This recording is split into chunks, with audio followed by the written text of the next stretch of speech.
If you like me that much, you're going to give me $50,000 for that brand new car. Because now, not only did you get me, but you also got a brand new car. So now we've enhanced the benefit of doing business with me. Does that make sense? I know that's kind of a simplified version of it, No, but it it really does, works. because everybody talks about the elevator speech, and that's so insincere. Right, and that's why you would rather come up with something that you do about your business. That you do about your business.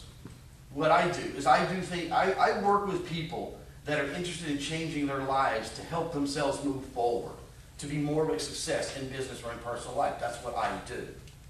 Now, you want me to get technical? Oh my goodness, now we can get into products and it's only this amount of money for a business plan. It's only this amount of money for that. But that really doesn't mean anything to them, because if they need that, they can go online and do a template and print and make one themselves.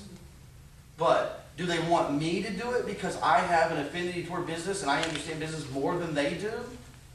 Now they're getting a service and benefit of my intellect, of my product knowledge, of my business knowledge, and of me. And now they're willing to pay that amount of money because they know they're getting something of true value, because I build value perception in it because of me. Does that make sense? Because you can go online and download a business template and for $300 and do your own. If anybody's ever done that, you won't do it again. I did that years ago. Boy, that was the 2 months of I wish I'd have never done that. Now I do it for a living. But I've also got it down a little bit. When I first did it, I didn't have a true understanding of what I was doing. I thought I would, because I thought, oh, I'm smart. I can figure this out. Yeah, stupid me. Don't do that again. But now I know how, and now I do it for the benefit of other people and their business. Okay, so back to comfort zones, please. Write one down. Come on, John. And don't give me one of those, I'm still afraid of talking to people. What? I'm afraid of talking to people. Give me the real reason.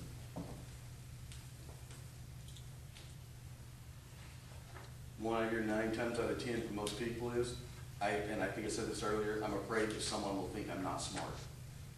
I'm afraid of speaking in front of people because they might think I'm stupid. That's a very founded feeling, and you can't take it away from someone. And it has validity because they've built stories in their head throughout their life.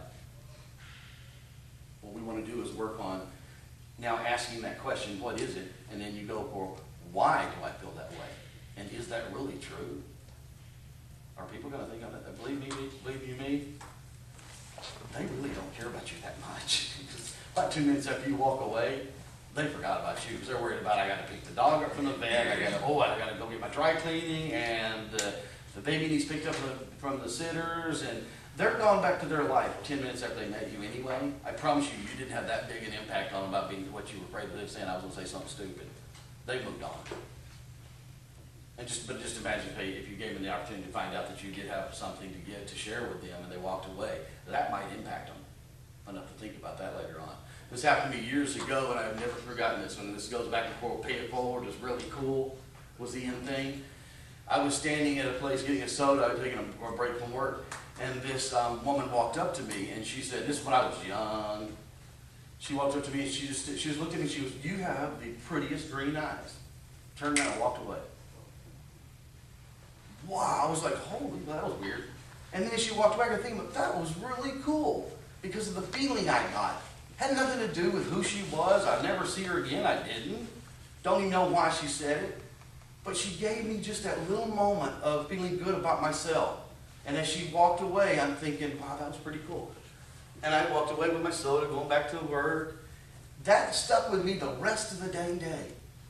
So that little comment that lady said to me made me feel good the rest of my day. And ever since that day, I have continually tried to make sure I approach someone I don't know and give them a compliment. Not because I'm trying to pick up on them. Before I was married, I didn't do it with a pickup line. It was more saying that, just to pay it forward in that respect, because I knew how it made me feel. I wanted them to feel the same way. And if they get it, they get it. If they don't, they don't. But at least I made the attempt to give it to them.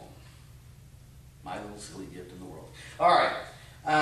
So with your comfort zone, how is that comfort zone that you have right now, how has that been serving you? How's that been benefiting you?